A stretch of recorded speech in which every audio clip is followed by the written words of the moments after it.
Good morning and welcome to Breakfast Central this terrific Tuesday. We're here to bring you everything you need just to kickstart your day with the latest discussions, news and insightful analysis. This is the place to be. Breakfast Central here on News Central Television. I am Benga Aborowa and on loan from Jasiri. Yes.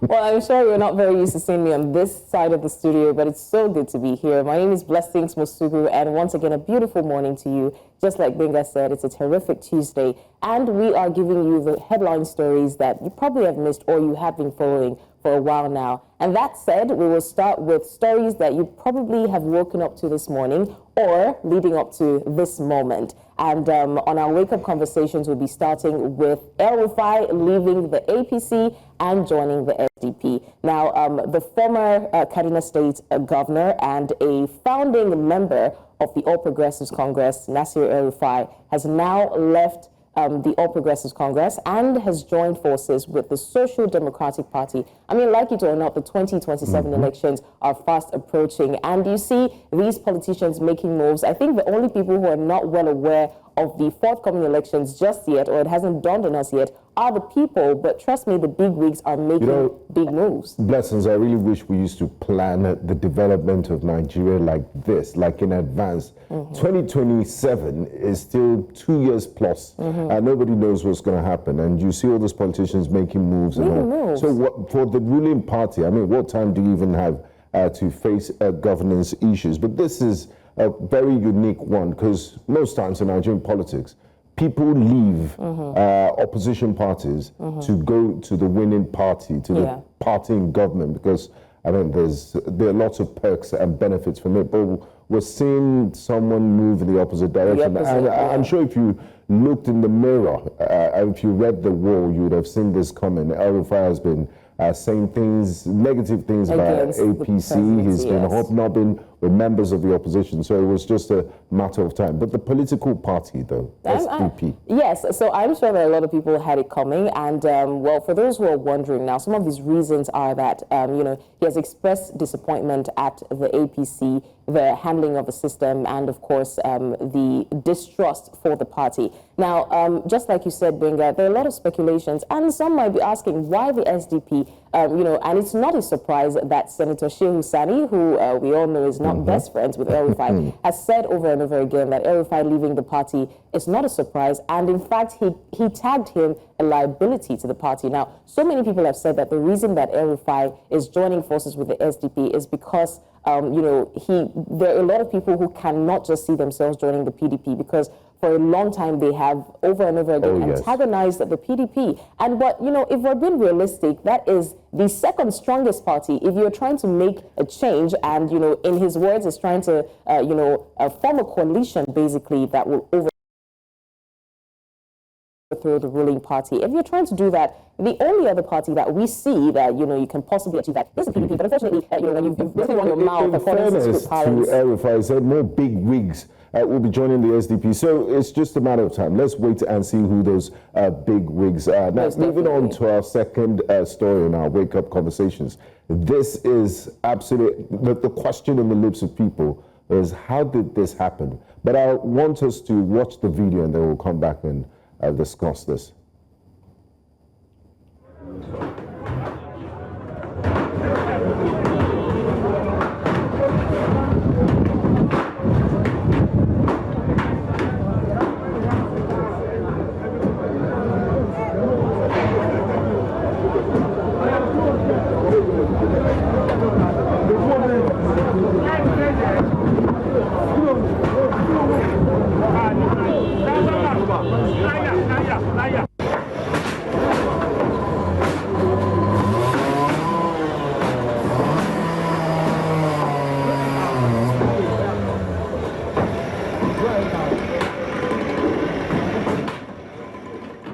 You know, I'm out of synonyms to describe this. I don't know if the temerity or the audacity, how did this happen?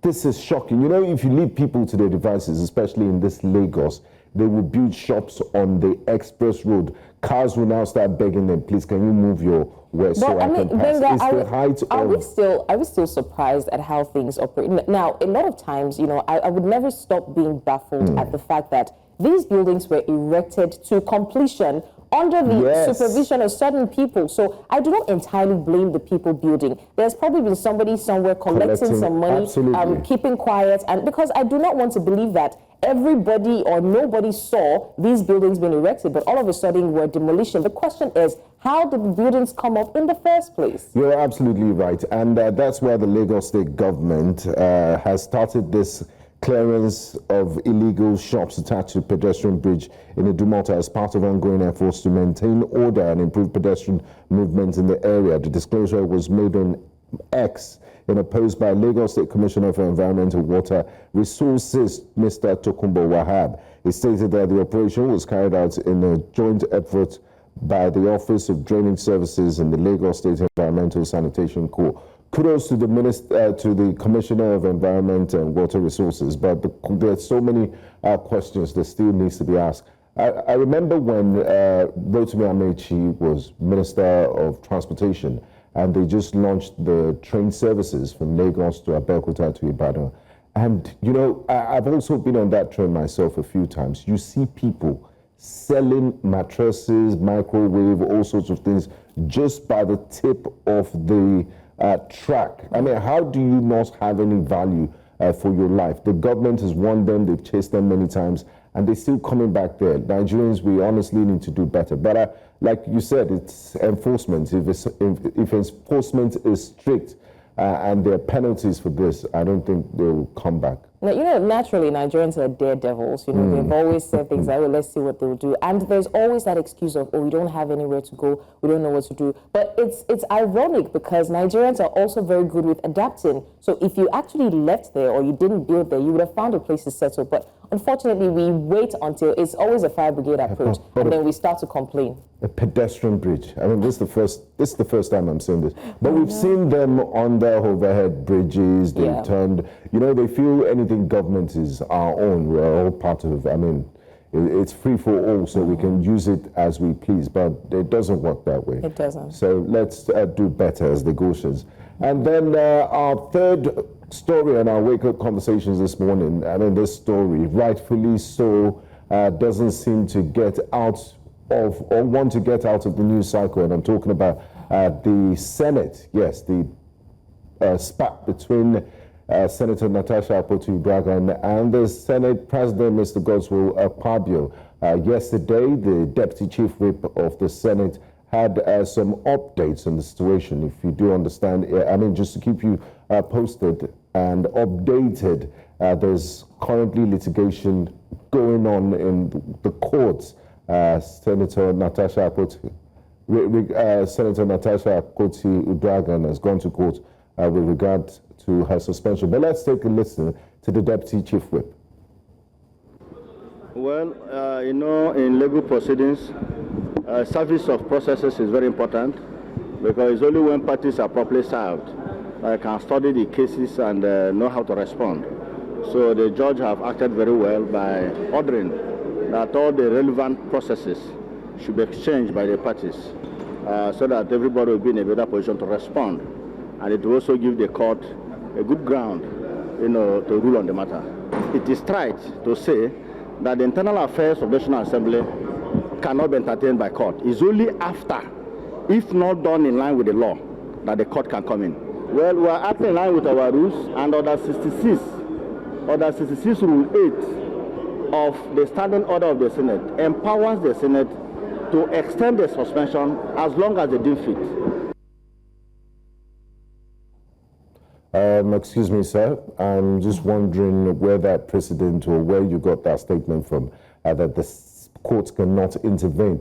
It depends on the situation, on affairs in the Nigerian Senate. We've seen senators in the past suspended. They went to court and they had their suspension overruled. So what's going on here? I mean, I must really give it to Nigeria, the government, the Senate, I mean, everyone involved, trickling down to the smallest units of the country. I really must applaud them because we have a fantastic decoy and distracting mechanism when it comes to issues like this. Now, there is an issue that started this whole thing. No disputing that. There's another, it's no longer underlying. There is a heavy accusation on the number 3 person of the country. Issue. Exactly. So you find out that, Aisha Yusufu rightly said, I was watching one interview, and then she said that we major on the minor, which is absolutely correct. In this country, we find the most appropriate decoy to make sure that people are distracted from what is actually happening. This is a heavy accusation, and I do not find it funny at all that the person who is central to this accusation is still the judge and jury in his own matter. We're not saying that the Senate shouldn't, take whatever stance, and even that you can actually dispute that she did something in the Senate that wasn't right. That's a conversation. Yes, it stands on its own, but what are you doing about the investigation that has been asked for and clamored for by the people? No, Nothing. don't want to say anything about it. They're saying things like it's dead on arrival. Blessings, you're absolutely right about what you said with regards to the Senate President being the judge and jury in his own matter. In other climes, and just following the principles of justice and fairness, the best thing to do is to recuse yourself from that position pending when investigations have been done. And this is also going viral. It's not just the Nigerian issue. Al Jazeera has picked up on it, and a number of world-leading news channels are also watching us. Of course, you know the reputation. It goes beyond the person of the Senate President. The reputation of the Senate as an institution is also on the line. So we hope, there's still time to make amends. It's International Women's Month, so let them act right and do what is right. Hopefully so. We'll definitely see how this pans out, because honestly, this is not the most impressive Women's Month celebration that I have seen, and I would not lie to you, because the same month we're celebrating women are being trampled on different cadres in the society, and it's not funny at all. Yeah, how long are we going to continue to do this? The Senate President got an award the other day, and he was making jokes about, so on International Women's Day, I do not, honestly, I keep saying this and I'll say this again, they have weaponized their words, their actions, and now they're weaponizing women against women. So unfortunate as a country we're in. But anyways, this is on the brighter side of things, we have quite a lot in store for you today on Breakfast Central. So you can always tweet at us and follow the conversation. But coming up today on Breakfast Central, El-Rufai leaves APC and joins SDP. Definitely interested in talking about that. And also on our top stories, Plateau Education Commission moves to address falling standards. APC chieftain asks Fubara to resign. Assembly orders arrest of RSIEC chair. And of course, regarding Sunday Jackson, human rights activists appeal for clemency. I will bring you the newspaper front pages much later today. Feel free to call in and contribute. After this. Hello, welcome to Breakfast Headlines. I am Benga Borowa. The news begins in Rivers State, where the political crisis appears to have reached a boiling point, with tensions escalating between Governor Siminalayi Fubara and the opposition All Progressive Congress. On Monday, Tony Okocha, a state chairman of the APC, issued a stark warning to the governor, urging him to either resign or face imminent impeachment. Speaking during a press briefing in Port Harcourt, Okocha criticized Fubara's recent invitation to pro-UK members of the Rivers State House of Assembly, calling it a Greek gift with ulterior motives. As follows, a letter dated March the 9th, signed by Dr. Tammy Danagogo, the Secretary to the State Government, informing Speaker Matthew Amewule that the governor had received the Supreme Court's judgment and was eager to discuss its implementation with the lawmakers. However, the invitation was swiftly rejected by the legislators. Meanwhile, a rival faction of the Rivers State chapter of the All Progressive Congress has responded strongly to Tony Okocha's call for the resignation of or impeachment of Governor Siminalayi Fubara. The faction loyal to former Governor Rotimi Amechi has now turned the tables on Okocha, accusing him of overstepping legal boundaries. Darlington Wauchu, the Publicity Secretary of the Emeka Beke-led APC executive, fired back, claiming that the APC Executive Committee Okocha represents was nullified by the court for conducting its election in defiance of a court order. Nwaju pointed out that Okocha's caretaker committee was also invalidated by the courts, yet he continues to hold office without a valid counter-court order. One of the electricity distribution companies in Lagos has blamed recent disruptions in electricity supply to Lagos to faulty transmission lines supplying power to the state. The Electricity Distribution Company on Monday attributed the problems to a 330 kV transmission lines supplying power to the region. A statement signed by the company explained that the reduced power allocation from the Transmission Company of Nigeria has led to load shedding across its network. EKEDC, however, assured its customers that efforts are on the way to restore normal supply in collaboration with TCN and other stakeholders. The statement, however, did not specify a timeline for full restoration. Suspected Lakurawa terrorists have attacked Birnin Dede village, killing 13 people in Kebbi State, northwest Nigeria. It would appear to be a reprisal to the killing of their leader, Meigemu, by a combined security force in Kebbi. The assailants set at least 7 villages on fire near Birnin Dede, all within the Arawa local government area of Kebbi State. An eyewitness explained that the attackers spared only one village, which was guarded by the army.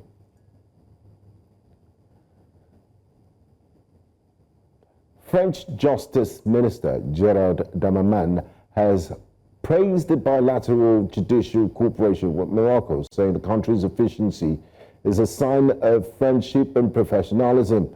In a press statement following a meeting with his Moroccan counterpart Abdelatif Wabi in Rabat on Monday, Damaman, who has been on a working visit to Morocco since Sunday, specifically highlighted the recent arrest in Marrakesh of dangerous suspects involved in the escape of French drug lord Mohamed Amra in France. Damaman said that he hopes that the individuals arrested by Moroccan authorities will be extradited to France in the coming days to face justice. Renowned South African playwright, actor and director Adolphus has died at the age of 92. Fugard whose portrayals of intimate relationships burdened by oppressive racial separatism exposed the cruel psychological torment of apartheid to an international audience, died on Saturday night at his home in Stellenbosch near Cape Town. His wife, Paula Fourie, confirmed his death after a cardiac event. Over a long and productive career, Mr. Fugard was both repelled and fueled by the bond he felt with his homeland. That's all on Breakfast Headlines. I'm Benga Bora. Breakfast Central continues shortly.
Hey, thanks for staying with us on Breakfast Central. Now, over 1,800 teachers in Plateau State have been challenged to bring on board measures and novel ideas that would rather impact the lives of pupils and students across the 17 local government areas in the state.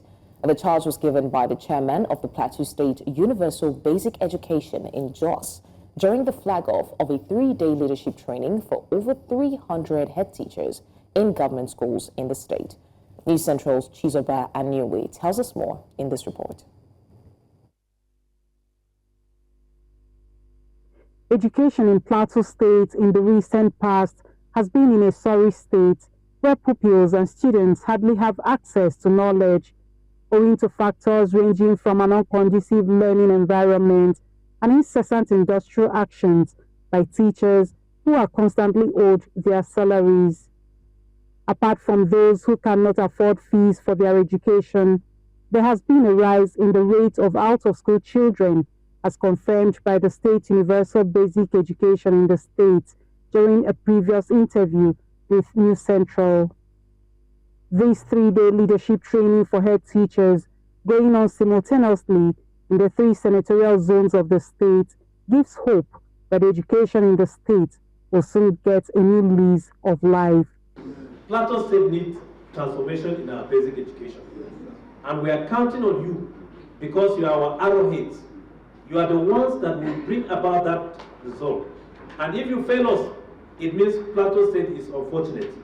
I'm quoting what my governor says. If at this time we don't make a change in Plateau State, then Plateau State is unfortunate. And history will not be kind to us. The challenges are going to be maybe implementation of our recommendation to states.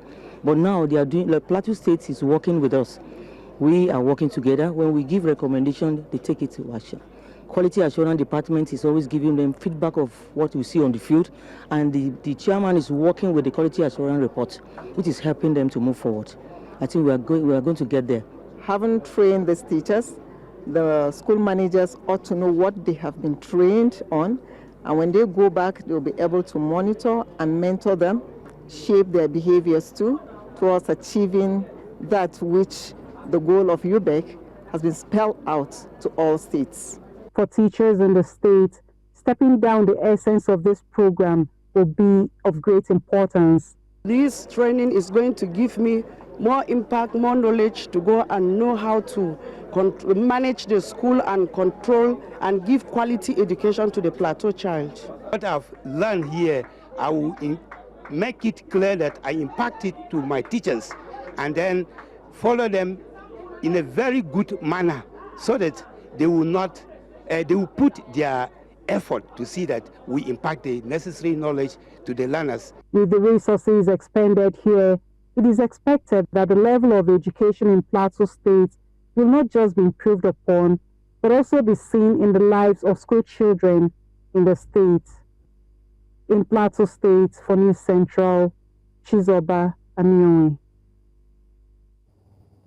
Well, that was a report that you just saw from Plateau State from our correspondent, Chizoba Amioi, on improving the education sector in the state. Now, there was a meeting where teachers were encouraged to bring up innovative ideas that would help push the education sector forward. Now, at Benga, most times, when I hear conversations like this, the first question that comes to mind is, are these teachers incentivized enough to do these things that they do? Now, thankfully, I did read up a little about Plateau State, and I saw that 2017, there was a bit of stories about teachers being owed salaries. 2023, same thing, but in 2024, we hear that Khaled Mutfwang did clear, the backlog.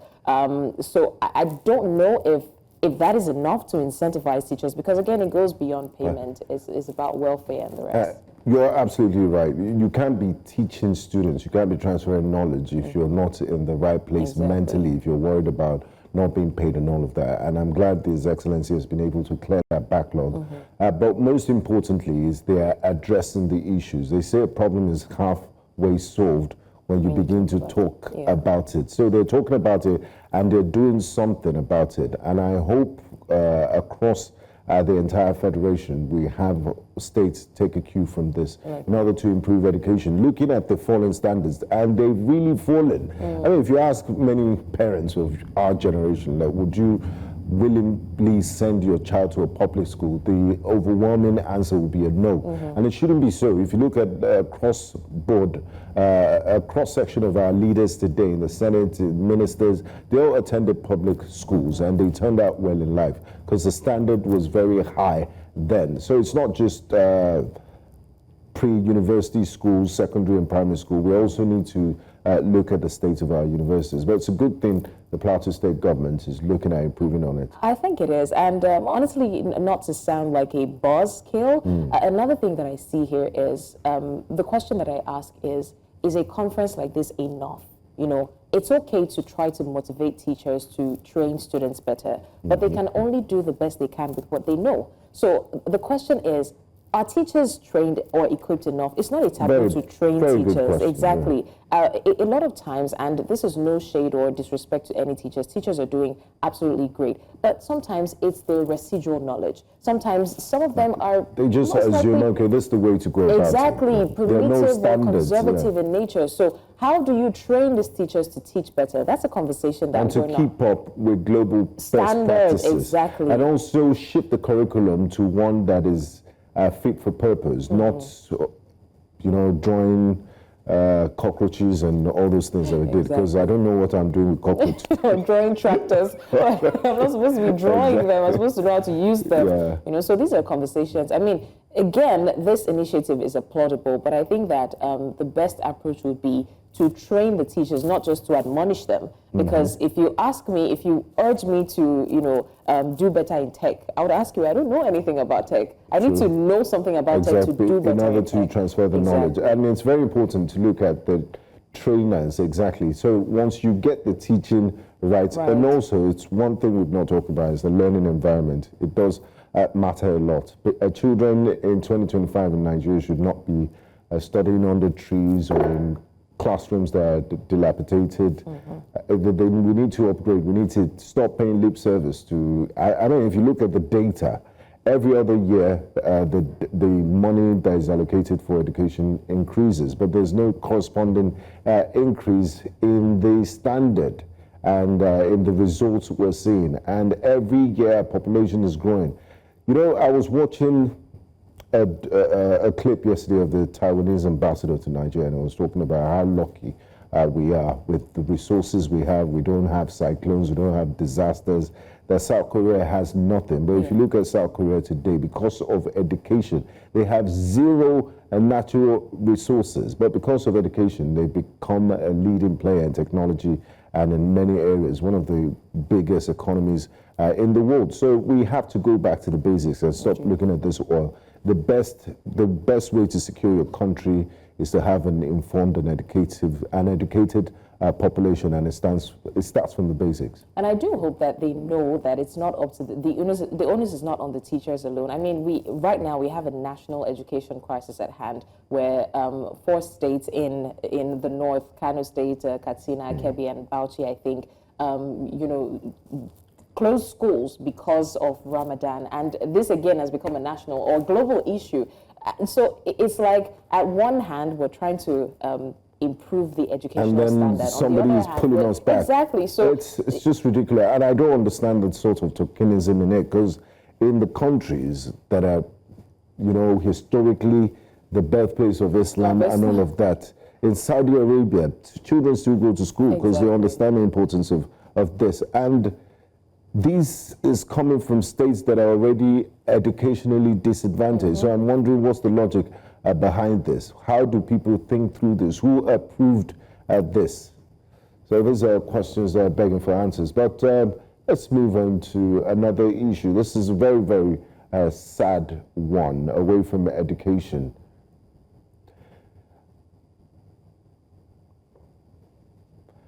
International human rights activists in Abuja are calling on the Adamawa state government to grant clemency to Sunday Jackson, a farmer sentenced to death by hanging after Nigeria's Supreme Court upheld his murder conviction for killing a herdsman in self-defense. The activists have described the ruling as a miscarriage of justice, arguing that Jackson was provoked by the herdsman who attempted to take his life. Activist William Devlin and lawyer Emmanuel Ogebe, while leading the call for clemency, are also urging well-meaning Nigerians to speak out against the March 7th Supreme Court decision. They say despite Jackson being attacked on his farm by a Fulani herdsman wielding a knife, which led to a scuffle where Jackson overpowered the herdsman, seizing the knife and fatally stabbing him after sustaining injuries to his legs. During the assault, the court ruled that Jackson should have fled the scene after disarming his assailant instead of retaliating. Sunday Jackson was defending himself. Now, as of the Supreme Court mentioned or said their decree on the 7th of March 2025 that this young man who's already been on death row 10 years will be hanged by the neck.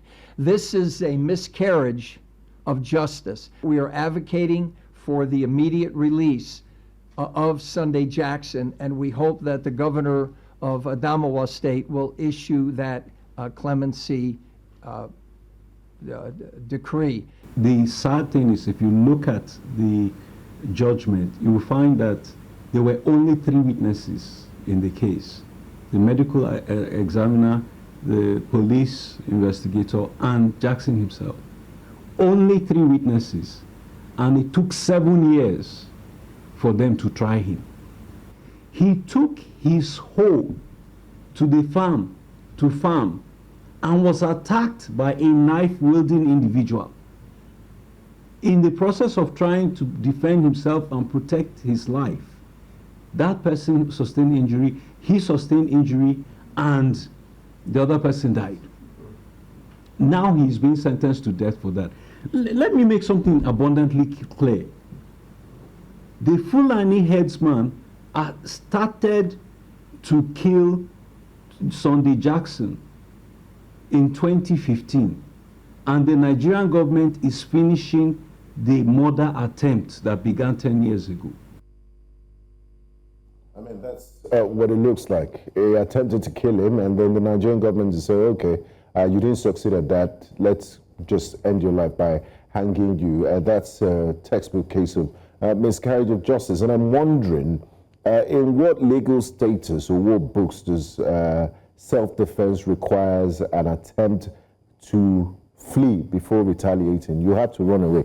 You know, when you were reading the story, I saw your facial expression when you got to that part. And to be honest, the question I was going to ask was, in what world is this okay? Somebody went to work to farm for his family and then was attacked, just like they said, by a knife-wielding individual. Are you supposed to wait? First of all, how were you sure that he even had a chance to run? The only way he could have defended himself at the time was to attack back. Probably he didn't even intend to kill him. The guy died, and it's just it really baffles me with the way justice is seen in this part of the world, where now you cannot even. So what should be going on in a person's mind is, I'm not trying to kill my attacker so that I don't end up dying. What if you can't escape? I mean, it's ridiculous, to say the least. And I'm glad the human rights activists have brought this case to the forefront. And that's not just the only issue. You heard that this guy has been on death row for the last 7 years. Imagine the agony, the torture he's been through just for him to hear that it's been sentenced. But there's hope. Hopefully there's some sort of light at the end of the tunnel, because he has exhausted all legal options. I mean, the apex court is the Supreme Court. You can't go anywhere from there. But let's hope that the governor would use his prerogative of mercy to pardon him, after seeing the case before him. Sometimes I think that there's terrorists and bandits take prominence over here, because I'm sorry I'm sounding like a broken record, but this is the same country where they are reintegrated into the society. So it feels like, whether or not they attack you, they're humans as well, and you should treat them as such. I'm not saying treat them as animals. I mean, this is a clear textbook case of self-defense. And let's also remember that, it's not a case that happened out of the blue. Like, Fulani headsmen have been very exemplary. There's been no cases of violence. They've just been going about handing chocolates and roses to farmers. So what do you expect him to do in that sort of situation? And it's really, really terrible. But let's wait and see. And hopefully the governor of Adamawa State will use his prerogative of mercy and, grant him clemency, because this will be very, very unfair on Mr. Sunday Jackson if that death sentence is carried out. You're watching Breakfast Central here on News Central Television. We'll go on a quick break, and when we return, we'll bring you one of our top stories. Stay with us. You're still live with us on Breakfast Central, right here on News Central Television. Let's bring you more of our top stories. Now, the Rivers State House of Assembly has issued an arrest warrant for the chairman of the Rivers State Independent Electoral Commission. Justice Adolphus Enebeli, over his failure to honor their invitation. Now, recall that the Assembly had issued a 72-hour ultimatum to the RSIEC chairman and his commissioners to appear before it and give accounts of the 2024 local government election.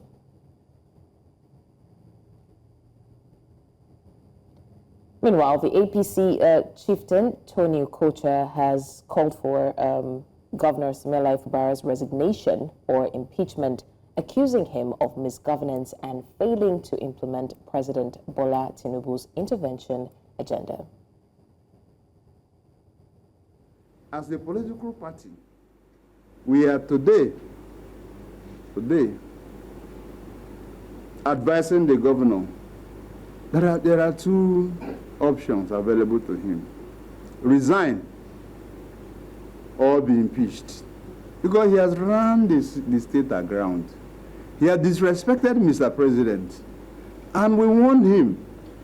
We said we will not sit here as a party to watch you insult Mr. President. Congratulate the assembly members who stood their grounds, 27 of them. Not even the overtures that were made, not the threats that came from. We've taken enough from you,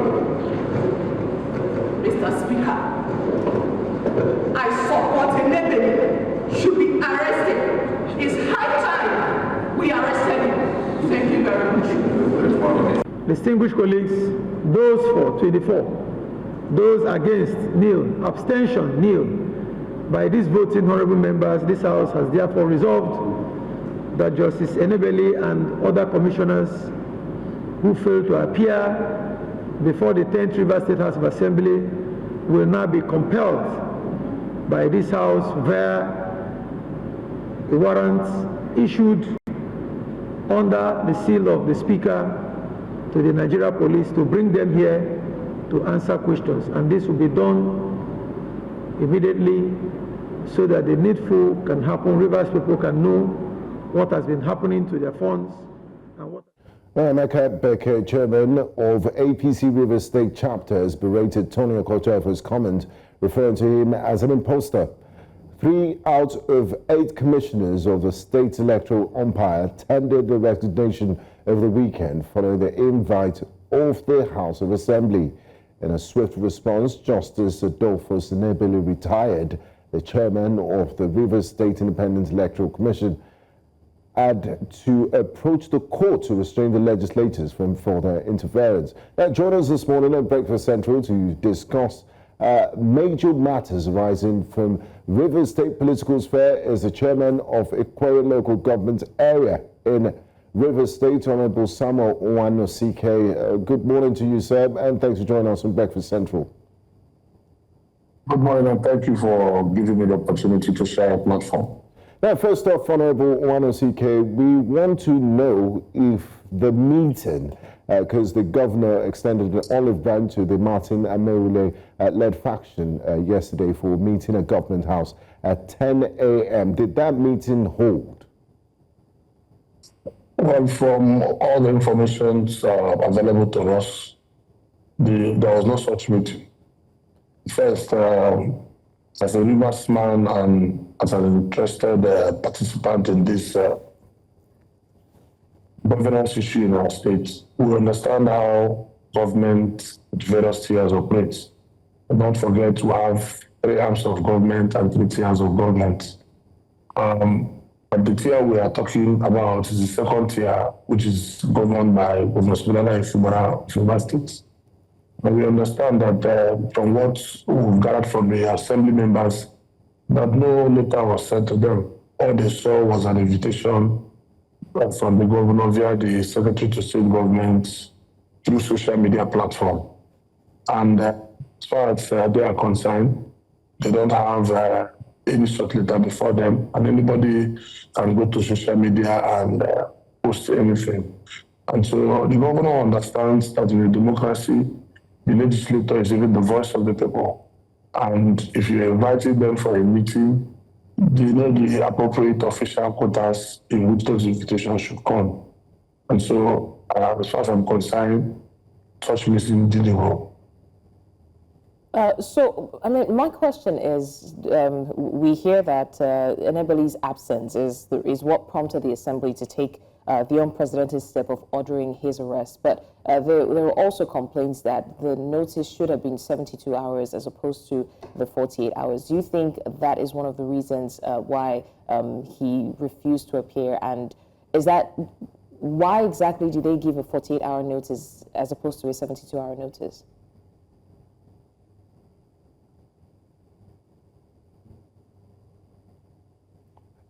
Hello, Honorable RSIEC. Can you hear us? Are you still with us? Yes, Okay. I'm with you. It's just I'm having a little freeze, but it's up now. Did you get my question, or would you like me to repeat myself? Please, you can, please. Okay. So I was just asking, I mean, they mentioned that Enebeli's absence is what prompted the Assembly to take the step of ordering his arrest. But, there were also complaints that the notice should have been 72 hours as opposed to the 48 hours. So is that what could have prompted him not to show up at all? And do you think that there was a bit of personal bias that prompted them to give a 48-hour notice as opposed to the 72 hours? First of all, there's a state of emergency, quote unquote, right now to speak. Don't forget, there are a lot of decisions made by the Supreme Court affecting a lot of activities that has to be explained to the people of Rivers State. And the most importantly of them is a representation of the budget of 2025 budget. Presentation of the 2025 budget to the Rivers State Assembly led by Martin Zamewule is one of them, and explaining to the people of Rivers State why Justice Enebeli and his commission decided to disobey court orders that led to the waste of Rivers people's funds. And don't forget, those funds were not appropriated for. And so the Assembly members thought it was very urgent for Justice Enebeli and his team to come up and explain for the people of Rivers State who are at the two constituency seats that make up the Rivers Assembly, how we got to where we are today. Because at the end of the day, it's Rivers funds that is being destroyed. It is the opportunity of the Rivers people that is being withheld. And everything has to be done urgently to obey the Supreme Court ruling so that we can go back to the day-to-day running of our states and enjoy the dividends of democracy. And not forget, when the first 48 hours elapsed, Justice Enebeli was given an extension of time, which expired on Monday. And I want to seize the opportunity to commend the three commissioners that had the courage to stand against fear and say, no, by the laws of Nigeria, since we are in a constitutional democracy, the legislature has the right of oversight. They have the right to invite whoever, whether a government official or those who live and do business in Rivers State, because all our activities are intertwined, or interwoven. So the Assembly can invite you to ask questions on your day-to-day activities. But most importantly, when it has to do with the funds of the people of Rivers State, and our governors that administers the responsibility of the Assembly to ask those questions. So we don't know why Justice Enebeli, who is the revered justice of Rivers State Judiciary, would allow himself to be put in this quagmire, because as far as we are concerned, all he needed was to come there and explain to them what happened. But now that he's gone to court to seek an order restraining from, the Rivers State House of Assembly from restraining them from inviting him, how do we get out of this quagmire? In what ways would the Assembly get to ask him these questions now? Nothing happened in the court. He went to court to seek a redress. The court told him they cannot issue any order without putting the people on notice. And the matter has been adjourned a date in April. And don't forget, Justice Enebeli has on his own announced a date of election without telling the people of Rivers State what has transpired. Because the decision of annulling that local government election, the Supreme Court was very explicit on it. They said the election that was conducted on 5th of October does not agree with the Electoral Act 2022, meaning that the Rivers State Independent Electoral Commission law is not in conformity with the Electoral Act. So why go in a hurry to announce a date of election without agreeing with the legislators? How do we work on our laws to be in tandem. Honourable, in all fairness, Honourable Wanosike, in all fairness, do you think Justice Enebeli is acting on his own accord or taking orders from Governor Siminalayi Fubara to make this sort of very important decisions? It's taking the words out of my mouth. You know, there is a saying that says when a witch cries in the night and the baby dies in the morning, everyone knows we have to look at it from. Enebeli is acting under the directive of the governor of Rivers State. So we think that if the governor had come on air to say he's willing to implement all the decisions of the Supreme Court, why not turn around and come behind and tell Enebeli, who you know is a government official, not to appear before the Rivers House of Assembly? And it's unfortunate. We believe that since after the decision of the Supreme Court, that the governor would have come out from this shadow of being called a man that disobeys court judgments. The Supreme Court was very clear in their ruling. If you read the certified true copy, you will see the names that we are used on the governor. Because if a democratic leader does not obey the rule of law and does not obey court orders, he has no business being in democracy. So for us, so I was going to ask that. I'm glad that you raised the concern about Justice Enebeli being called a man that disobeys court order. But this even goes beyond him. Do you think that this sets precedents and Rivers State generally stands, is at risk of defying the need for accountability with what he's doing currently? Exactly, that's what we're saying. Well, once you cripple the legislature, which the Supreme Court also said in their certified true copy, that it has been the ambition or the aim of the governor being issued to govern Rivers State without a legislator. And it is not democracy. And that's why the Supreme Court in their ruling said there have been no government in Rivers State. In a situation where people are parading themselves as commissioners, as attorney general of a state, as government officials, without obeying the rules of Rivers State and the Constitution of Nigeria, which says for you to hold such offices, you must be screened by the Rivers State Assembly or any assembly of any state before taking oath of office. None of these persons have gone through this process. And the speaker has said, because we want peace, Mr. Governor, in writing, can you ask these people who have no business in government, please stay away from government activities and send a new list of your appointees so that we can screen them and so that you can swear them in so that we can have a proper governance system in Rivers State. The same governor that announced to the people of Nigeria and the people of the world that he is willing to implement the judgment of Supreme Court is not going against it by asking Enebeli and his other remaining commissioners not to appear before the legislator. He's making rubbish of our democracy. He doesn't believe in the rule of law and he doesn't believe in due process. Now, Honourable, you mentioned something about delivering dividends of democracy to the people. Rivers State has been in a quagmire for a while now. And after seeing the certified true copy of the Supreme Court judgment, the governor, in his own wisdom, I believe he was trying to make entreaties to reach out, extend an olive branch to the 27 lawmakers, decided to invite them for a meeting. That meeting didn't hold. You mentioned procedural issues about how the communication was made. If he does invite them properly, using the proper channels, don't you think it's time they meet to discuss things? Because there's so many issues. The Supreme Court has withheld allocations to Rivers State. Salaries needs to be paid. Teachers need to be paid. The machinery of government needs to move on. And you can't afford to stay in this quagmire. And that brings me to my question. That's Mr. Tony Okocha. Number one, he described the invitation as a great gift. Do you think it's a great gift? And number two, he has called for the resignation of Mr. Governor or impeachment. What do you make of this?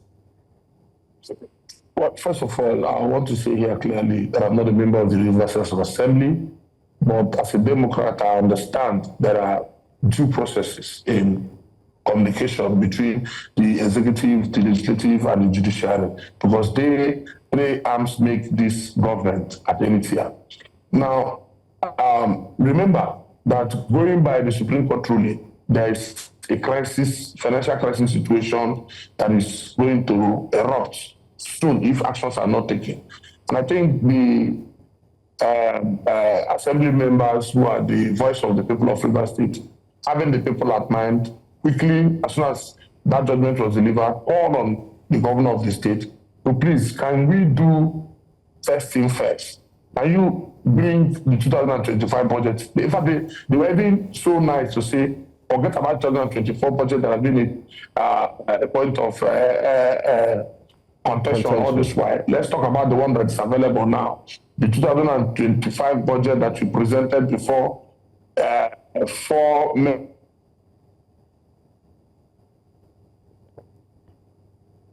Okay, we seem to have some connection issues with our guest, the chairman of Ikwe local government. Okay. For not following the rule of law, and if you present this budget, we need to work on it swiftly so that, in obeying Supreme Court order, funds will be released, because Supreme Court said clearly, spend your budget for appropriation. You can't spend or manage the resources of Rivers State without an appropriation. That is not democracy. It's not democracy. You understand? So we are saying that if the governor truly means well for the people of Rivers State, if he truly feels the pains of the people of Rivers State, all he needed to do since he got the certified true copy was to send that budget, which had already been a public document by his actions that he sent to the other 3 persons, send that same budget back to the assembly and let the assembly quickly pass that budget, and so that funds can be released, so that even the executive, legislature, and judiciary can have access to manage affairs of the Rivers State people. So the onus lies on the governor. It is the governor that is, even after having been bottomed by the highest court of our land, that he is actually disobeying court orders. He doesn't have respect for the judiciary. That he would have started turning a new leaf to say, no, moving forward, I'll take the advice of the leadership, and I'll say, let the right thing be done for the interest of the people of that state. And I think it is on that premise that the chairman of APC, which is an opposition party, seeing that the governor has distanced himself from the true democratic practice as enshrined in our laws and our constitution, to do autocratic things that is not known by any democratic practice, that he should either resign or he's calling on the lawmakers to do the needful as enshrined in the constitution. So for me, the APC party chairman didn't say anything out of the blues. Or he said we have practiced and programs of democracy, they're all written in our laws, black and white. And so on that premise, I think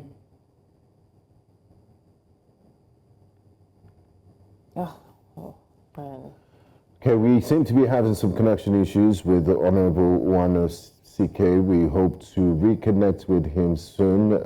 He's the chairman of Ikwe local government area in Rivers State, and we've been discussing the Rivers State crisis between the legislature and the executive arm of the government. He did give an update about the, we have reports that Honorable Warrant CK is back.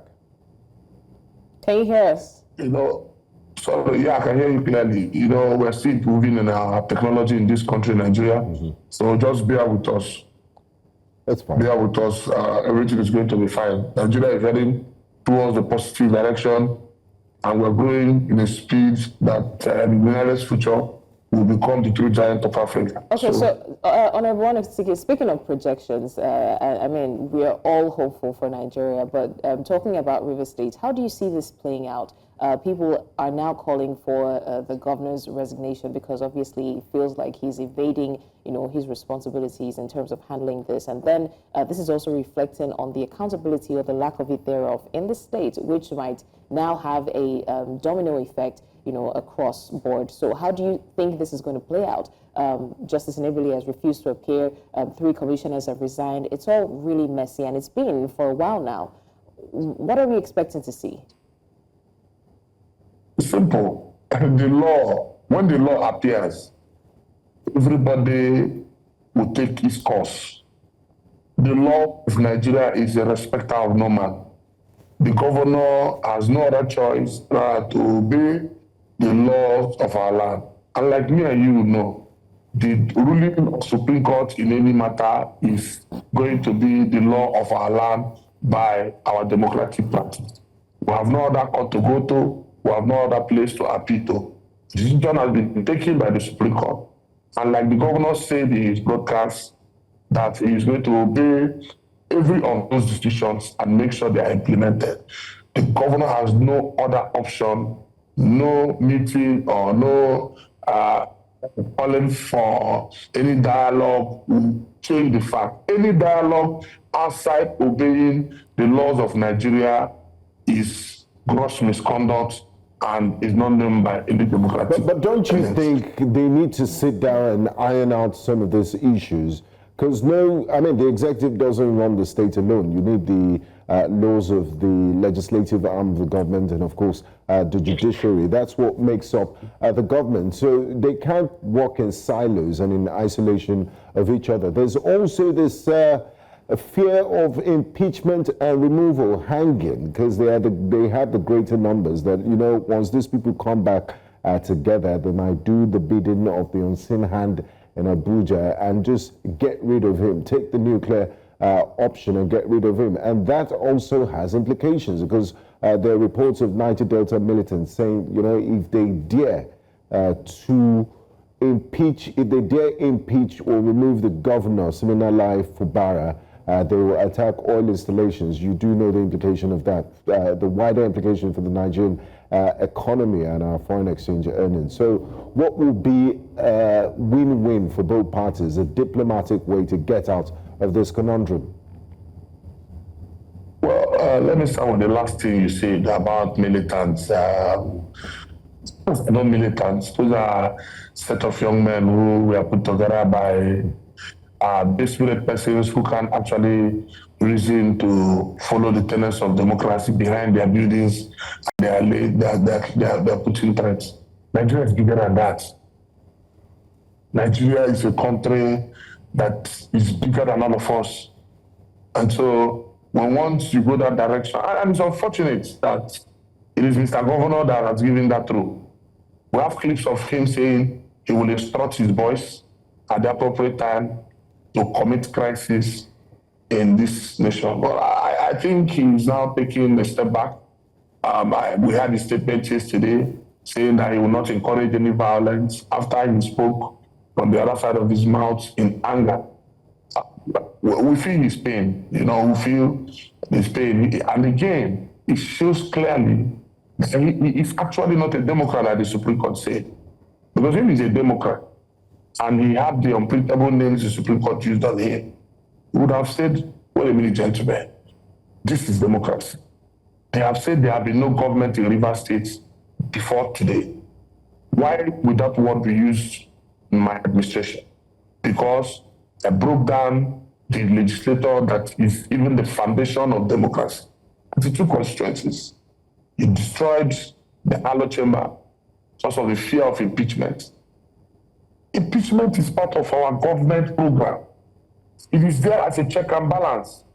And so the drafters of our law were very explicit that if you commit offenses, infractions against the Constitution of the Federal Republic of Nigeria that you have sworn an oath to uphold, that this part of the Constitution will put you on check.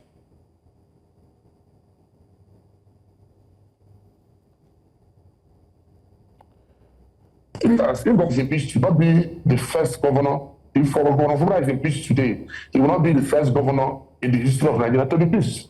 Governors have been impeached. They have contested impeachment to the Supreme Court. They have won and come back to office to finish their mandate, and they've learned their lessons from those processes. So what we are saying is that Rivers State is bigger than all of us. The governor should know that the constituencies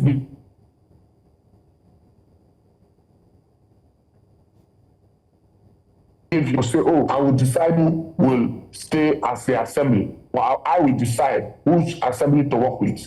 In fact, using his actual word, he said, I just allow them floating, that I'm going to send them to their villages. No Democrat speaks like that, not to the level of the office of a governor. So as far as we are concerned, The Supreme Court have told both the governor, who is the head of the executive, and the legislative, and led by Martin Enebeli, how to solve this problem. And it's not ambiguous. One, Enebeli and his 27 other lawmakers should be allowed to carry out the legislative function uninterrupted wherever they choose to stay, because the governor have destroyed the actual place they were supposed to stay because of the fear of impeachment. Two, send back or present the 2025 appropriation bill so that funds can be released from the central bank. You cannot spend funds, whether internal generated revenue or location from the federal government or any other fund belonging to Rivers State, without an appropriation law, like you did in 2024, which is a breach of our constitution. Spent funds from 2024 without an appropriation. Just Omotosho said so. Court of Appeal warned you, advised you to go and present 2024 budget. You refuse. Now you even boasted that the 2024 budget is gone, that you're not talking about 2025. You still went back and submitted the 2025 budget to 3 persons. And the Supreme Court has not said, no, go back and do the right thing, Mr. Governor. We are in a democracy. We are not in an autocratic rule. We are not in a military dictatorship. So, again, you can't say you are a commissioner or you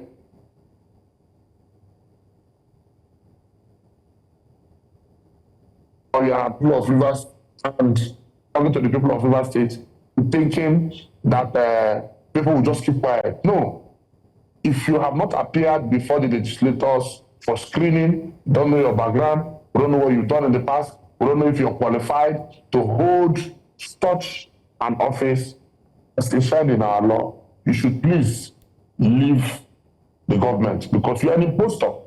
And every form or every activity you have taken is a criminal activity against the people of Rivers State. Thank you very much for your time with us, Honorable Samuel RSIEC, Chairman of Ikwere Local Government Area. We'll continue to observe the situation in Rivers State, and we hope, we have an amicable solution to this crisis. All right, thank you, Honorable Samuel. But before you go, I just want to ask, I know that you've talked about, the law taking its place, and once the law sets in, everything comes. But if you were in a position to prefer a solution, like a lasting solution, because Rivers State has been in a quagmire for a long time, if you were to prefer a lasting solution to the Rivers State crisis, what would it be, before you go? Mr. Governor, obey the laws of the Supreme Court. That is the laws of Nigeria. If I am in his shoes, I will come down from my high horse. Now I have made a mistake. I'm a human being. No human being is infallible. Now I've been corrected by the laws of the land. I will follow their directives and the provision as spelled out in the certified true copy of those judgments, one after another. Not just to say that I will implement by May saying it and I go behind to take other steps. No, I will not only say it, but I will take steps to make sure I obey the laws as stated in the certified true copy judgment given by Supreme Court. Do you have any message for the Martin Enebeli-led 27 lawmakers also?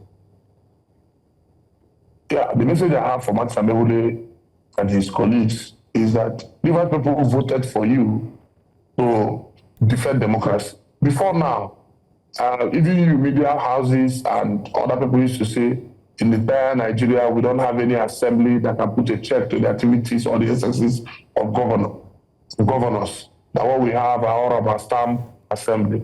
So we thank God Almighty that a time has come in Nigeria where democracy is not speaking, because with the legislature having its own ground, other states will take a leaf from that and say, yes, we must obey the laws of our land. So I am advising them to please stand with the people of Rivers State, defend the Constitution like they swore in their oath of offices and allegiance, and make sure their house rules and laws are in tandem with the Constitution of the Republic of Nigeria. And that is what they are using to manage our affairs as Rivers people. Thank you very much, Honorable. But I'm sure some people will argue that, you know, the Rivers State Assembly is not truly independent and they're taking orders from the FCT minister in Abuja. But that's a conversation we can have another day. Thank you so much. No, sister. Excuse me, you cannot say so. You know, media people are very smart. You said there's a statement you made while you were communicating with us. You said there are unseen hands in Abuja. Now you have come clear to say FCT minister. Let me just ask you a question, my brother. Is the FCT minister the one that is asking the governor of Rivers State to disobey the laws of Nigeria? No. Even if the FCT minister you is in believe the FCT minister has nothing to do with the crisis? Hold on, sir. Let me just, because you brought it up. If the FCT minister, for instance, is in disagreement with the governor, if Matt Samuel is in disagreement with the governor, it doesn't mean anything to Rivers people. What it means is that there is a laid-down principle, rule of law, and the constitution to follow. If you do your part as the executive, obeying the constitution of Nigeria, the legislators will do their part. Nobody from anywhere will control anybody. So trying to hide under the name of, somebody is controlling the assembly and creating crisis and breaking the laws you swore an oath to protect and uphold is embarrassing to the governor himself. And I think nobody should be going that direction. Honorable, I just want to quickly clarify that the media does not exactly, oppose a stance or push a narrative. At the end of the day, there are speculations, right, from the public, and until it is outrightly clarified, people are entitled to their opinions, and that's why we have these conversations for these kind of issues to be clarified. So it's not the media pushing narratives. But thank you so much for joining us to discuss this. It's been a very interesting conversation, and we'll definitely see how it turns out in Rivers State. Thank you very much, Honorable. Thank you for having me, my brother. An absolute pleasure. All right, now to another top story of ours. After weeks of speculations of a possible defection back to the People's Democratic Party, former Kaduna State Governor Nasir El-Rufai has defected from the ruling All Progressives Congress, the APC, and has now joined the Social Democratic Party, the SDP. Why, you might ask? In a statement posted to his verified Facebook page on Monday afternoon, El-Rufai stated that he was leaving the political platform he helped form due to issues of misalignment, noting that the APC has strayed from its founding vision. Now, here's what you should know. El-Rufai has recently ruffled feathers with the APC, has consistently publicly criticized the APC government and its recent reforms while he was still a member of the party. There were speculations that he may leave the APC to the PDP after being seen with the former Vice President Atiku Abubakar singing his praises, Atiku, whom El-Rufai criticized in the past. El-Rufai was excluded from President Tinubu's ministerial list, and this has been a major subject of conflict recently, as El-Rufai says the decision to exclude him from the list was solely made by Mr. President. Now, join us this morning, Breakfast Central, to discuss El-Rufai's new political allegiance to the Social Democratic Party, SDP, and plans for the 2027 elections. Is SDP's 2023 presidential candidate, Prince Adewale Adebayo. Warm welcome to you, Prince Adebayo, and thanks for joining us this morning. Thank you very much. Good morning and God bless Nigeria. Now, Prince, with El-Rufai's decision to leave the APC for the Social Democratic Party, are we witnessing the beginning of a major political realignment ahead of the 2027 elections? Well, for SDP, it's a regular day. It's just that Governor El-Rufai is a newsmaker, and as we were woken up the media, but I've been in Kaduna for a couple of days. I'm going around the Northwest. People are joining every day. Many people have held important positions in the past, including women. I was in Kaduna yesterday. I'm in Kaduna now still, but yesterday the delegation came from Zaria, despite the fact that it's Ramadan, and women and young people joining the party. So what we are doing is to grow our own brand, to grow our own party, to talk to people. What enthuses us about El-Rufai is that nobody can doubt the fact that he's one of the foremost intellectuals in the public space, and is an avid worker, he's a technocrat. He knows how to deliver on government projects. And for SDP, we hope to be in power, and we intend to deliver on the goods for the people. We want to resolve electricity issue, resolve a long-standing educational gap, resolve issues with poverty and insecurity and all of that. So you will need a hard-working person for each of those focus areas. And El-Rufai is a great asset to the SDP. That's how we see it. All right, Prince Adebayo, there have been a lot of word on the streets that El-Rufai's move to the SDP is political suicide, basically, you know, and it feels like, according to what people are saying, it's like a personal agenda. It's not exactly because he wants to move the SDP forward, but because he is trying to form a coalition of some sort to trump the ruling party. Do you think this is going to affect the SDP in any way regarding the 2027 elections? I don't know about 2027. I don't know about 2025. I know that every day we wake up, we have to work. And El-Rufai coming to work with us is definitely an asset. Time will tell what the future brings. But what I know is that we've had discussion. It didn't just fall into SDP through the ceilings or the roof. We have been having discussion. He knows where we stand. He knows everything I've been speaking in the public. He knows our ideology. He knows where we have differences. He knows areas where we're working together to bridge the gap. But more importantly, for what we know, El-Rufai is not about himself. He's not coming because he has any personal thing for El-Rufai. He's coming because he believes, and we share that in common, that a broad-based platform of highly intellectual people who can address issues, and that the next election or next political engagement should be about issues, should be about people delivering for the masses, and that El-Rufai is an asset in that regard. So political scientists, all of the media people, analysts and speculators can use the data to conclude different things for themselves. But what I have seen is a brother who is coming to work with me to deliver people of Nigeria from poverty and insecurity. As long as he shows up, he works with me, he works with national chairman, he works with other people in the party, we are satisfied. When the time to run for election comes, if El-Rufai wants to contest against me, we will engage, and I'm very confident that we will be able to engage. If he wants to support me, we're able to engage. If he wants to support other people, we'll be able to engage.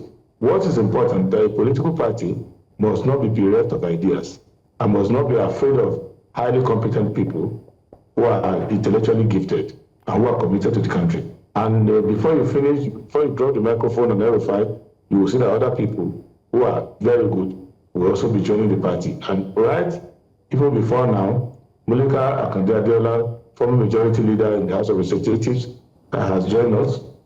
Solomon Dalun has been with us. And many other people are joining us.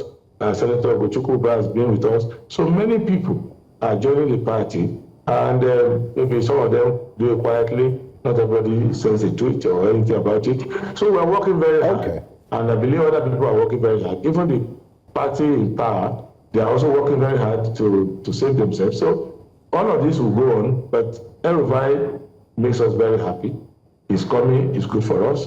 And the SDP is going to be strengthened by it. So it's not a one-man show. El-Rufai is coming to be a member of the SDP. He's not changing the manifesto of the SDP. He's not changing the SDP institutions.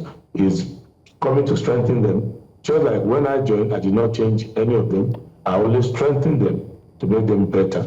So he was a SDP a few years ago that had no elected person. Now we have senators in the National Assembly. We have House of Representative members. We have various House of Assembly, and we're highly competitive in the elections. Prince Adebayo, if I may comment, for electoral fraud and we will have had 2 governors now in Ekiti and Kogi State. So we are working very hard. Now, Prince Adebayo, I want to follow up on some things you mentioned. You said you're willing to work with El-Rufai. You were the presidential candidate of SDP in 2023, and El-Rufai is just coming to the party. Some will say for political convenience, because they say, politicians use parties as special purpose vehicles. Most of these parties are all the same, devoid of ideology. Are you willing to relinquish your presidential ambitions for Nasir El-Rufai? Because I don't think he joined just to be a team player or an ordinary member of the SDP. I think he has presidential ambitions too, just like you. Well, I don't know. You may have been having a conversation with him. Maybe you want to reveal them, but the conversation we'll be having with him does not go along that line.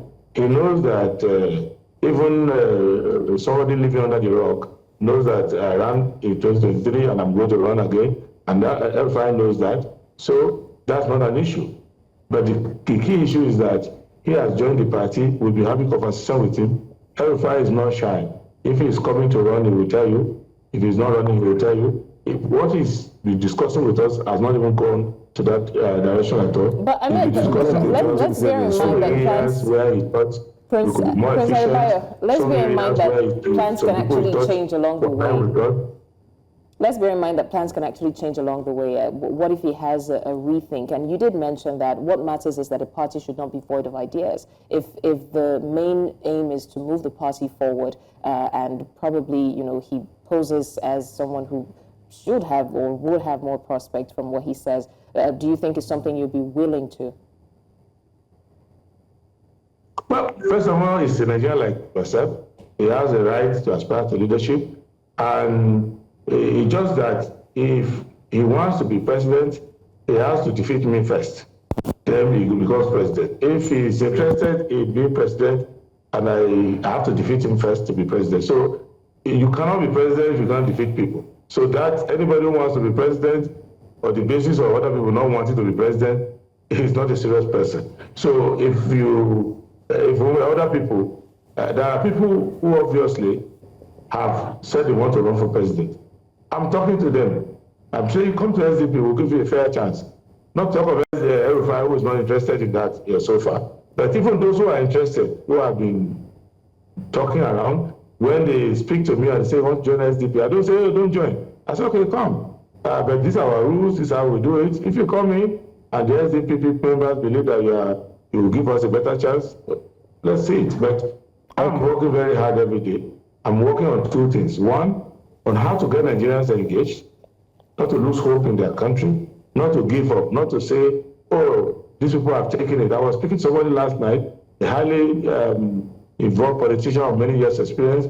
I had to be encouraging him to say, look, come. He said, oh, these people, they can't be defeated. Oh, they have all the money. And that brings me to this question. So that's the kind of thing that we'll be doing, encouraging people to come and join us, to say, give it a chance. Don't lose hope. Don't think APC cannot be defeated. They will be defeated. So just come and join us. So once we have gathered together, then we now know the best people to put forward, the best arrangement to put forward, but we will not compromise on our ideology. We will not abandon the people of Nigeria. We will ensure that if we win the election, the real beneficiary will be... Just to come in here before we go, one final question, because you said you're welcoming people from all parties. You yourself, you've in the past strongly criticized both the APC and PDP for government failures in Nigeria, and here you are inviting all those strange fellows to the SDP. You also talked about Nigerians being disillusioned with the political system. What makes SDP different if you're bringing in the same Nigerian politicians that you claim have led to governance failure in their capacity in APC or PDP to SDP? Aren't they going to corrupt the SDP, and what makes them different from any other politician? Three things. Number one, you will see the people who are coming, that they have some intellectual base and they have records of performance. You will see that. It's not all everybody who has been there who will come. Second, the reason for bringing them is different. It's not like, oh, this person has a lot of money, let him come in. This person knows how to read the election, let him come in. We are bringing people together who can articulate the problems of the country and find solutions. Thirdly, we are bringing them under a system that has discipline. They are coming to subscribe to the SDP manifesto. They are showing commitment to Chapter 2 of the Constitution. So they are not coming to change us. When they come in is that we are trying to change them. So that is what it makes a difference. It's not people who are just having conspiracy to capture power and they don't care. No, we have been having this discussion with people. There are many people we've spoken to who will not join us because they think that we are too strict or we don't have the flexibility. No, we are getting people who realize, yes, that's true. The way we have been doing politics in Nigeria has been wrong so far. Let us do it the right way. And the SDP, the way you have been saying it, we agree with you now. Let's go and work with you. So it's not everybody. It's not a floodgate. Anybody who can come in and do whatever they like. Yeah, you will see that some might come in. Don't be surprised somebody comes in, and after a short time he gets expelled. Because if we see that the person is not changing, is not improving, and is not giving the country a good image of what we want to do, we'll show the person the door. So it's not about somebody coming to buy the party or use the party to climb as a ladder. It's about someone saying, yes, I have been listening to you, I now believe in your ideology, let us work together. Okay, we'll hold you to your words. Better at it than we are. We're happy. If the person is not good at it, we'll say, sorry, we can't work together. We'll keep observing and we'll hold you to your words. Thank you very much, Prince Adewale Adebayo of the Social Democratic Party. We did have an insightful discussion on the issue of El-Rufai moving to your party. Thank you. You're watching Breakfast Central here on News Central Television. Let's give you a recap of our stories so far today. Welcome back to Breakfast Central, News Central Television. It's time for us to find out what big stories are making headlines today. And joining us is journalist and public affairs analyst Abib Aruna. Well, welcome to you, sir, and thanks for joining us this beautiful morning. Thank you for joining us. Yes, there's quite a lot of things happening across the nation. We'll start with our first newspaper, the Daily Times. The headline says, Rivers APC demands Fubara's resignation within 48 hours. This statement is credited to the fractional chairman of APC in Rivers State, Mr. Tony Okocha. But there's been another report that claims that, is not the legal APC chairman. In Nigeria these days, it seems to be everything is factional. There might even be a fractional Abib Aruna somewhere. We're speaking to the original Abib Aruna. Okay, let's look at the other stories on the front page of the Daily Times. El-Rufai defects from APC, joins SDP for future political aspirations. There's also a story on rising petrol prices looms as NNPC ends Naira for crude agreement with local refineries. I mean, we don't like that. And some sad news here. Lakurawa terrorists killed 13, razed 7 villages in Kebbi. Let's talk on an EFCC arrest, 28 suspected Ponzi scheme operators, and there's also police for kidnap syndicate operation neutralize criminals in Akwa Ibom State. There are a few stories I want us to touch on here. The El-Rufai, I think one of the biggest is the El-Rufai defects from APC, joins SDP for future political aspirations. We just had a conversation just before you walked into the studio with the SDP chieftain, a former presidential candidate in 2023, Prince Adewale Adebayo. And he said, look, I mean, he has ambitions to rule. And that unwritten zoning formula says, it's still the South's turn to govern Nigeria. So why is El-Rufai moving to the SDP? What do you make of it? Let me correct an impression. Southern part of Nigeria to produce the president is not in the constitution. It's a working arrangement between the political parties. Okay.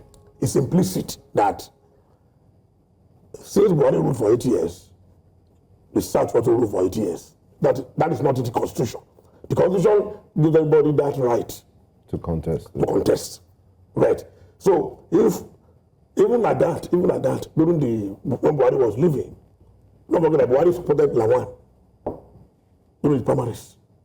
Does this say that that insisted that no, APC must give his ticket to his Sadana to rule?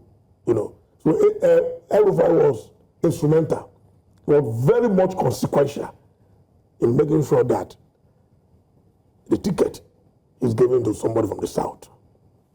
You see, when the news came out yesterday that El-Rufai has decided to decamp, it was expected, you know, and we know that he will eventually leave the party, because of the acrimony, because of the animosity, the disagreements, and so on and so forth, you know. And he's been consulting.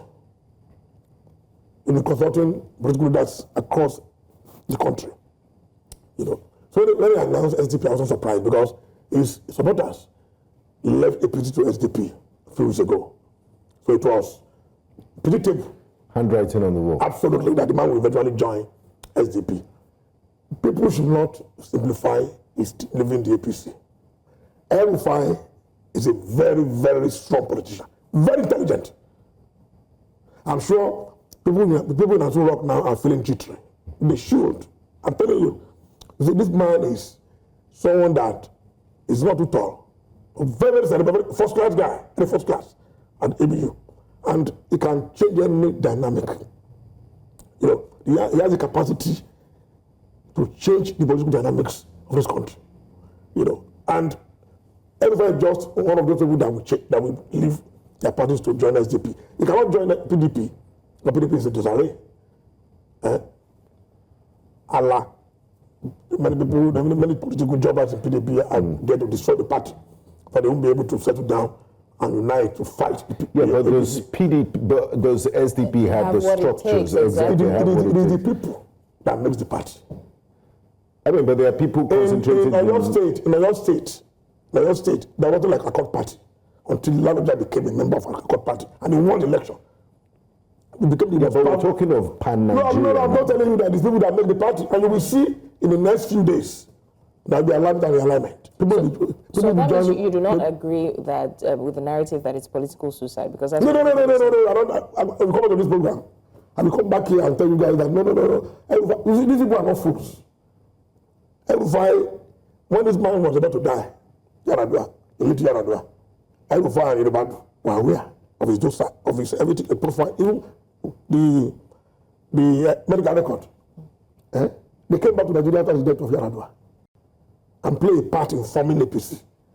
You can't jump to political relevance like that. I guess we'll. You know what he's doing. I guess we'll just observe and see. Please remember that you can call in. We'll scroll the phone numbers on your screen right now. Call in. Let's have your contribution. Now, another big story I want us to look at, because Blessings, you and I, all of us have been enjoying this relatively low fuel price. But now, the NNPC is saying it's ending its naira for crude agreements with local refineries. So rising petrol prices will loom. So they've been paying these price wars, you know, 860 today, Dangote reduces it.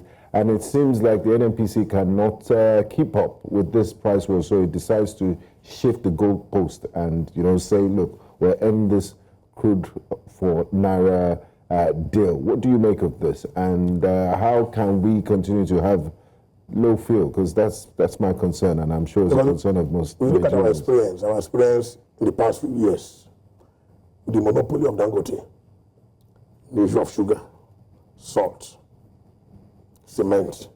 So I'm not comfortable that Dangote will have a very big impact in controlling the price of fuel. You know, but if you look at... But we're in a free market. Yeah, absolutely. But the past few weeks convinced me that at the end of the day, the price will go down. If it's true competitive market, if you allow the market forces to really determine the price, to go down. So I don't see the NNPC intervention now. I don't think it's stopping Dangote, because you see, Dangote is the biggest producer of oil in Nigeria. It's the biggest. So you can't stop them just like that, arbitrarily, without having consequences. So initially it may affect the price, but I think in the long run, the price will stabilize and to go down. Yeah. Okay, and lastly, before we move on to the next, to the Nigerian Tribune, Rivers APC demands Fubara's resignation in 48 hours. The certified true copiers finally gotten to Rivers State. The governor Senate invited the Martins Amorele-led faction for meetings. They refused to honor that meeting. They said it's a great gift. They said it's because his back has been pushed to the wall. That's why he's doing it. Why is he doing it now? What is the way out of this quagmire in Rivers State? If you were to advise the governor, what would you advise him to do? Because the hawks are out for him. The governor is doing the right thing by inviting his enemies. But they've refused to come. According to him, in the interest of the state, the lawmakers are not acting on their own. They're acting on their boss in Abuja. It's on Wiki, you know. And you see, I'm particularly worried that people that are supposed to know, both in Abuja and Port Harcourt, they're not being sensible. These people are saying, some of the supporters of Fubara are saying that if you remove this man by force, you not guarantee security, not guarantee the refining of fuel. We had a conversation with the chairman of Ikwe local government area today, and I raised that point. He said, you know, these are just group of like Boy Scouts that they put together, that nobody's bigger than the state or than Nigeria. Don't underrate them. These same people are the one allowing people, no state actors, to be stealing our fuel. These same people. These same people, these politicians are the one allowing our resources, our own resources to be stealing. I mean, to be stolen by people that you don't know. So you understand that not state actors can be very powerful. You know, don't give me that. That's simplistic. These are people that are fueling that crisis to promote their personal interest. So I just hope that good reasoning will prevail. Wiki and company should be called to order.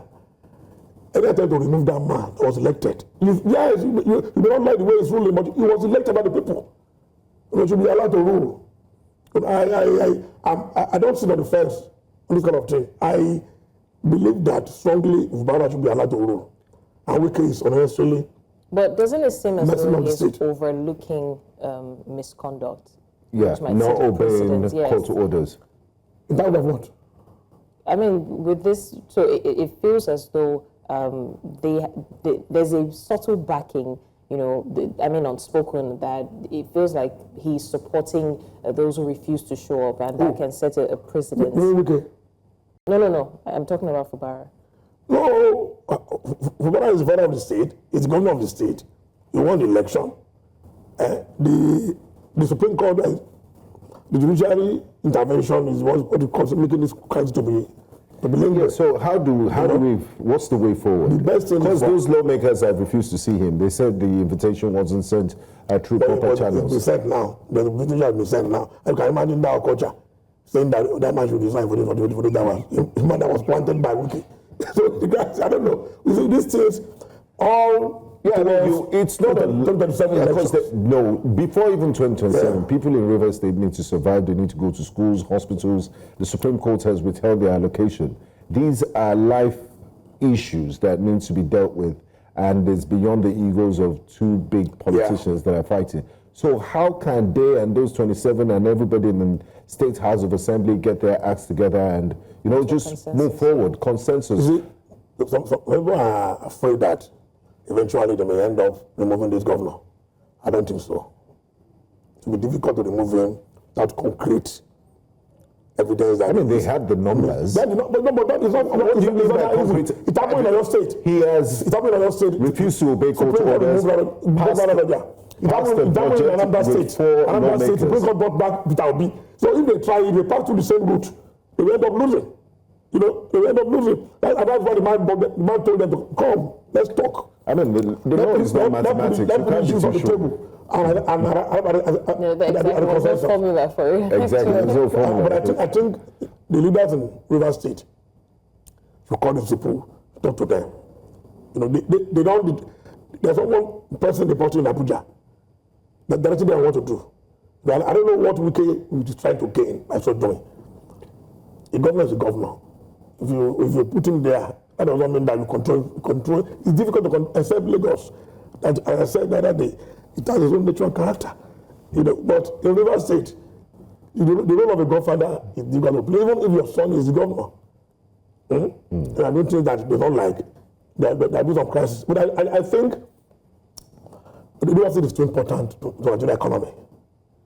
to be left in the hands president intervened once. To be left in the hands of the jokers. But it didn't work. He tried to, have a peacemaking parley. It was quiet for a while, and now it's gone back.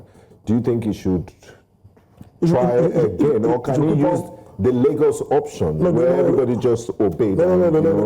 Go back to status quo. You keep on approaching them, leaving this room open for peaceful resolution of the crisis. That's the best. As I said, before I enter, I was only one guy outside that Governor Fubara has the capacity. He's going to be very powerful. He's going to be very, very powerful. He can do and undo. There's no way to sit. Come on, impeach him.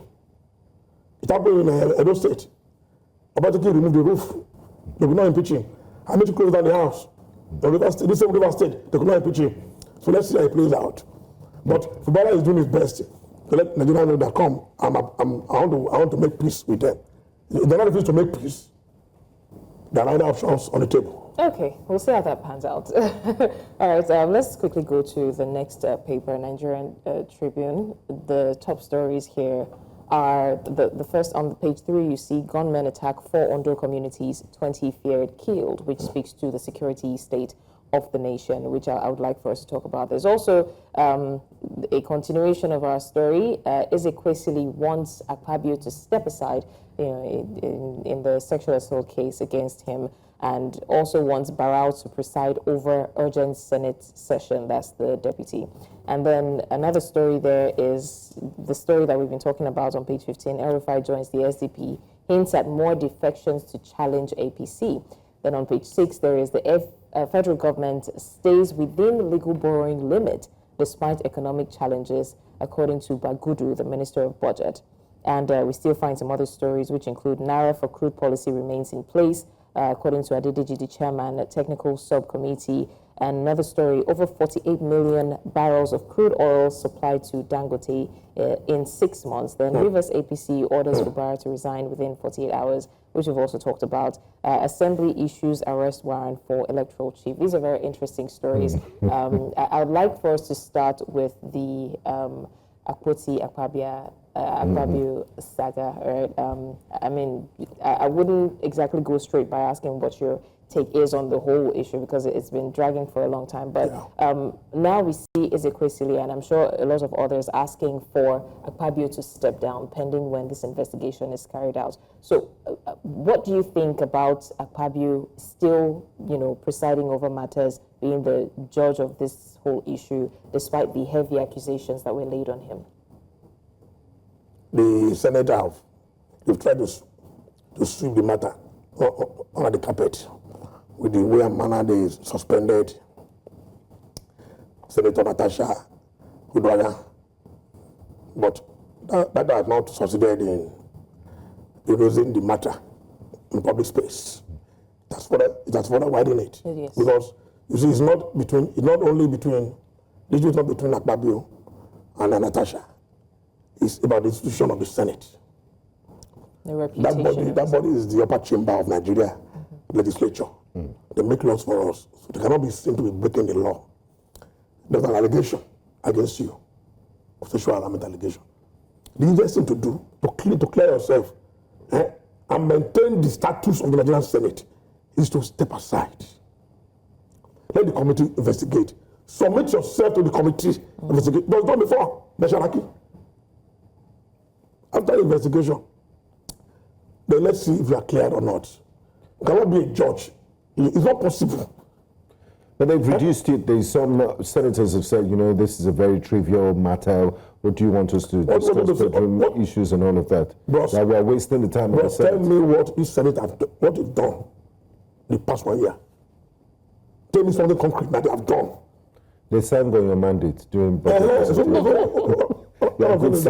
loving matter, my brother. People that are making the law for Nigeria, they should be seen for men of integrity, men of character and credibility. Which we haven't seen. Absolutely.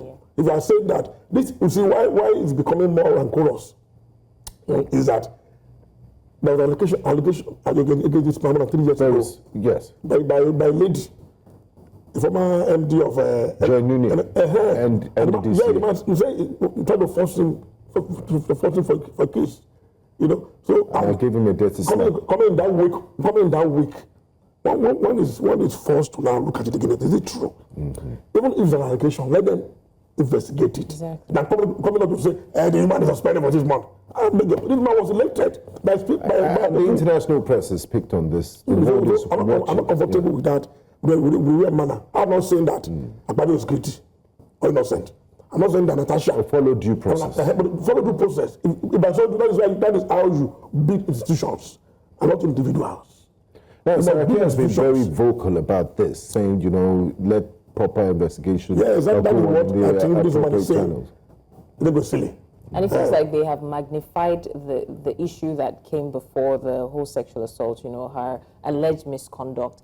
So they're investigating that pending her, while she's suspended. But they're not investigating the sexual assault, which has more prominence. Yes. Absolutely. And then if you look at the Senate, since advent of democracy, we've seen far worse misconduct on the floor of the National Assembly. Exactly. Shouting about, suspension. Somebody took a mace, invited thugs to take the mace, and we didn't hear all this sort of noise.